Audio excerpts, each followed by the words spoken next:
క్రైస్తవులు, దళితులు, ఎస్సీల డిసైడింగ్ ఫ్యాక్టర్స్. ఈ విషయాన్ని గమనించాలి. ఇది వేదిక కాదు, రాజకీయ వేదిక కాదు. కాబట్టి మనము గ్రామ్ సేన్స్ గారి యొక్క మరి దినాన్ని ఇది బ్లాక్ డేగా మనం పరిగణిస్తూ మరి కొన్ని ఏళ్ల నుంచి, కొన్ని సంవత్సరాల నుంచి మరి NCIC ఫౌండర్ మరి సిఏ డానియల్ గారు నాయకత్వంలో ఈరోజు ముందుకు వచ్చిన వాళ్ళందరినీ బట్టి, మాట్లాడిన వాళ్ళందరినీ బట్టి అభినందిస్తున్నాను. చివరిగా మనము ప్రార్థన చేస్తాం. మన బ్రదర్ మన మధ్యలో ఉన్నారు, స్టాన్లీ గారు, వాకింగ్ గాస్పల్. చూడండి, ఈయనకు ఎన్నో ప్రతిరోజు ఈయనకు పర్సిక్యూషనే. ఈ తలెచ్చుకుంటే ఎన్నోసార్లు చూసాము. రోజు నేను టీ తాగుతుంటే కొంతమంది వ్యక్తులు వచ్చి మమ్మల్ని వెక్కిరించారు. ప్రభు కోసం నిలబడుతున్నాడు. ప్రభు దీవించిన దాక మరి వారు ప్రార్థన చేస్తాం. ప్రార్థించే ముందు ఒక్క మాట చెప్పగలను.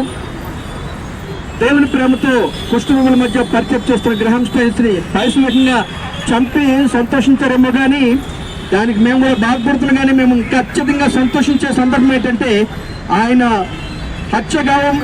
హతసాక్షిగా మారుతున్నప్పుడు యేసుక్రీస్తు తన మౌనం సింహాసనం నుంచి లేచి నిలబడి తన కుమారుని అక్కడికి ఆహ్వానించినట్టుగా మేము గ్రహించగలుగుతున్నాం. ఎందుకంటే స్టెఫెను హతసాక్షి అయినప్పుడు యేసు తన సింహాసనం నుంచి లేచి స్టెఫెనుని ఆత్మను చేర్చుకున్నట్లుగా ప్రభు కొరకు ఎవరైనా హతసాక్షిగా మారితే యేసుక్రీస్తు వారిని లేచి నిలబడి వారిని పరలోకానికి ఆహ్వానిస్తాడు. అటువంటి గొప్ప భాగ్యం కన్నా మరొక భాగ్యం మాకు అక్కర్లేదు. అవసరమైతే ప్రభు కొరకు, సువార్త కొరకు మా ప్రాణాలు ఇవ్వడానికి మేము కూడా అందరూ సిద్ధమని మేము ప్రపంచవ్యాప్తంగా పబ్లిక్ గా స్టేట్మెంట్ చేస్తున్నాం.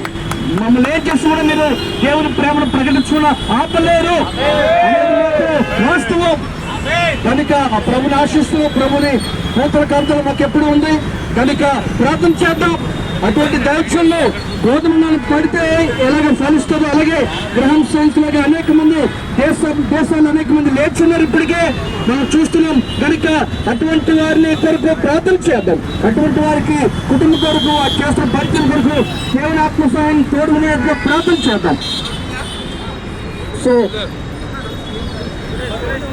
బహిరంగంగా వచ్చి ఇటువంటి సందర్భాల్లో ఆయన తరువాత క్రైస్తవ సమాజానికి ఎంతగానో నిలబడుతున్నారు. గొంతెత్తి అవసరమైతే ఢిల్లీ వరకు గొంతును వినిపిస్తూ వస్తున్నారు.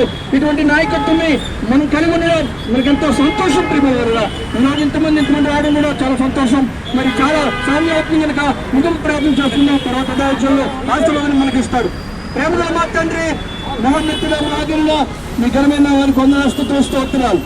ప్రభు మీరైతే లోకముతో ప్రేమించి ఏ ఒక్కరు నశించుకోకూడదని మీకు ఏకైక కుమారుని యేసుక్రీస్తుని ఈ లోకానికి ఇచ్చి వేశారు.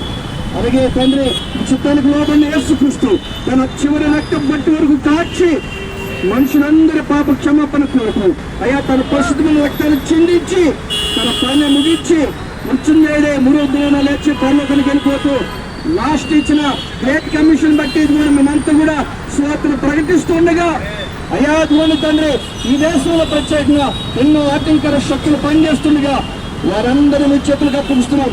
వాక్యం మరి తెలియజేశారు. జీవముల దేవుని చేతిలో పడుట బహు భయంకరమని కనుక మీ చేతుల్లోనే వారికి అప్పగిస్తున్నాం. తగిన సమయంలో, అనుకూల సమయంలో మా దేశంలో చెలరేగుతున్న మతోన్మాదులందరినీ మీరే దర్శించమని మీరు వాగ్దానం చేసినట్టుగా వాళ్ళ యొక్క ప్రతి మోకాల్లో యేసునామములో ఒమ్మునుగాక, వారి కూడా యేసు రక్షకుడిని ఒప్పుగుతురుగాక. మా దేశంలో మీ నామము బహుగా హెచ్చించబడునుగాక. మా దేశమంతా కూడా యేసు రక్తముతో కప్పబడి రక్షణకు వచ్చునుగాక. ప్రకటిస్తున్న తండ్రి స్తోత్రాలు. ఎంచటిగా ఇంకా అత్యధికంగా నూతన మార్గాల్లో అనుదినం అనేక మందికి రక్షించవద్ద ప్రకటించమనిలాగిన మీ కృప మాకు తోడుగుచ్చమని నేనే మహిపొందమని ఈ రోజు మీరు మాకు అనుగురించిన ఐక్యతను ఎంతటి బట్టి మమ్మల్ని స్తుతిస్తూ కనపరుస్తూ యేసు నామములో ప్రార్థించి వేడుకొచ్చున్నాను మా తండ్రి.